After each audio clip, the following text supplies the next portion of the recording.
your boy Twomad, dead as fuck. Dead at 23, investigated as possible OD. So there is drama with him. I don't know anything about Twomad, so you're really just gonna have to excuse my ignorance on this. You know how I feel about people of melanin, so I'm at a disadvantage here. From what I understand, he was just like a video game player, but he was also accused of being a pedophile. I believe that much is true.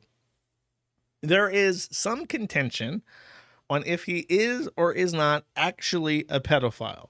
I've heard comparisons of him being made to the fat guy who's currently dying. And yeah, what's his name? Oh, EDP, Eat That Pussy, Phone 9. That guy. I've heard comparisons made to him, who was actually got twice for trying to solicit sex from an underage person. As far as Twomad, I don't know the context. I just believe that it was related to Keemstar, really furthered the rumor. And I think that Keffel's even talked about this in context, because Keemstar has a habit of calling people pedophiles randomly. He called some random grandpa who dresses like as the old man and plays RuneScape, and that was like a lie. I'm pretty sure he just lied and didn't ever apologize for it. So because he plays RuneScape and he dresses up like the old man from RuneScape, therefore he's a pedophile. And he still gets shit for it, which is a fucking a nightmare. Twomad might have been the same thing. No, the old man's not dead, is he? No. What? Really? Oh no, he died in 2022. Wow, that's tragic. So fucking Keemstar called this guy a pedophile just because he's like an old man that plays RuneScape, and now he's fucking dead. I didn't know that. So that like Keemstar said about him haunted him until his fucking grave, literally.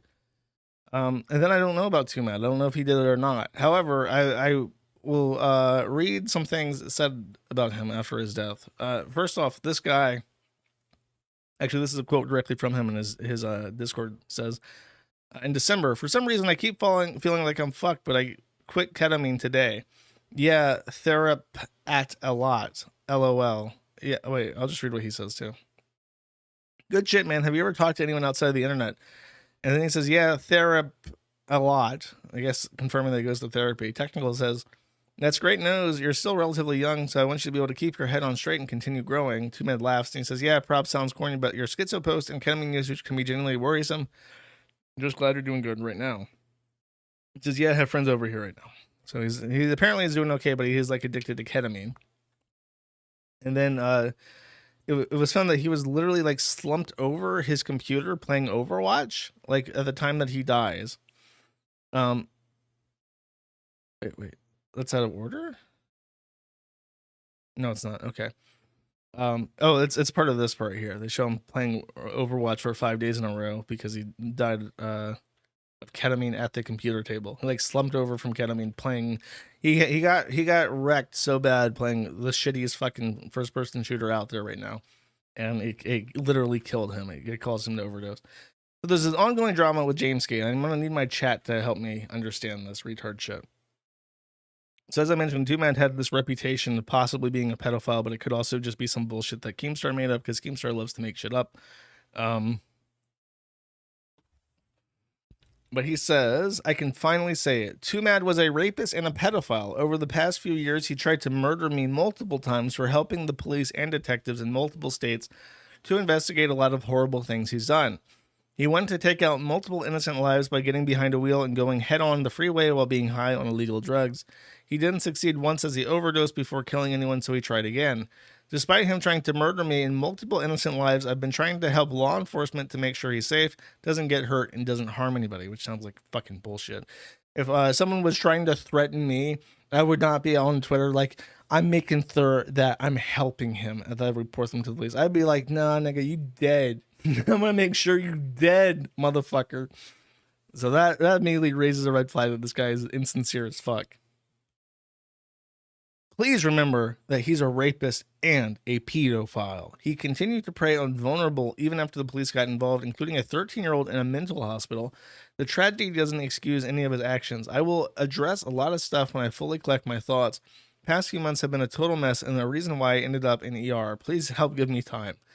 So this guy is also extremely mentally unwell to the point where he puts himself in what's the name of the California code? I'm gonna assume that he's in California. There's a Derek Bentley, I think his name is Derek's Bentley song. It's like 5150. Somebody called the po. It's like that. He 5150'd himself because he's so sad. This is confirmation of his death. Mudia Sadiq. And that sounds like a meme. Like, have you ever heard of Sadiq? Sadiq, these nuts. Something like that. Something really immature.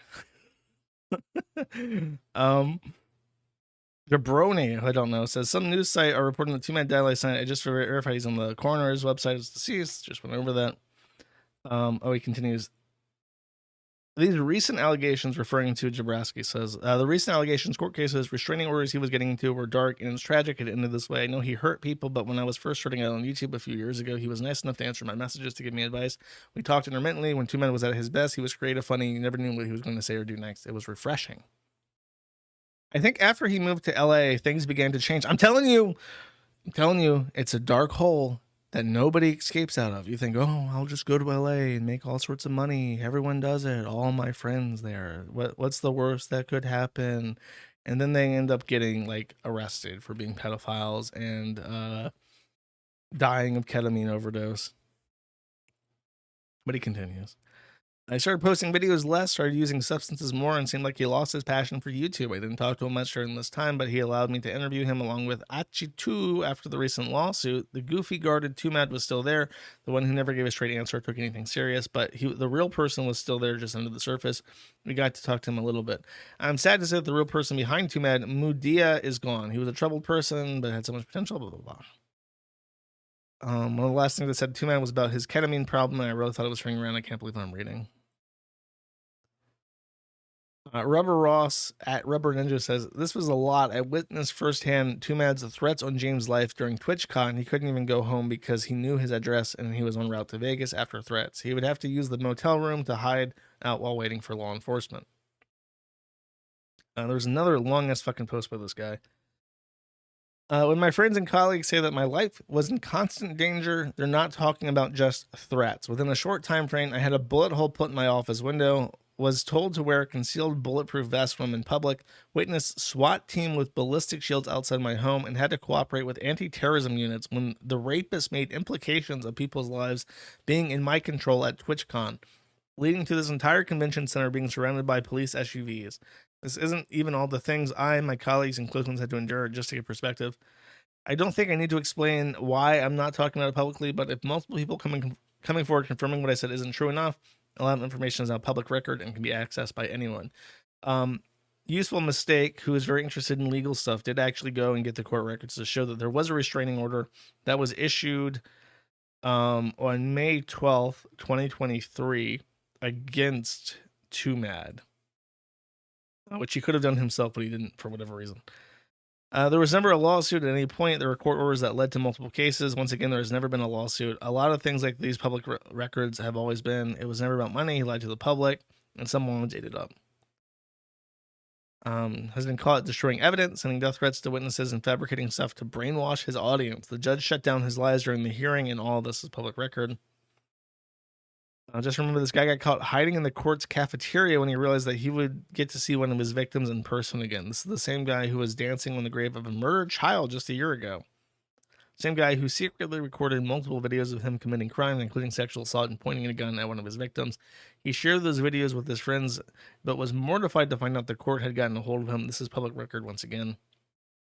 One of the things that people said is that a bullet hole in your window in LA is not really evidence. That's just like par for the course. You can't really say that a bullet hole in your window when you live in LA was created by anyone in particular, because that just happens. If you live in LA, the chances of your window collecting a hole created by a projectile is like almost 100% after a couple months. So that was dismissed by critics The other one was, if you look at the document, one of the things he submitted as evidence of harassment and threatening was a video that Twomad had posted on the internet of him using a gun to kill a spider with. And he said that Twomad was deliberately posting pictures of him with assault rifles in order to instill fear and obedience in his victims. But the issue was that it was an airsoft rifle, and the guy that filmed the video confirmed that it was an airsoft rifle, and Twomad wasn't carrying a gun. But that did get filed in the court as evidence of harassment behavior because it looked like a gun, I guess. So I don't know. This is a little bit complicated. I don't want to make any determinations. I don't want to put my strong reputation on the this is the same thing I read in the beginning, sorry. On the line in defense or against Twomad, but these are the ongoing happenings, chat.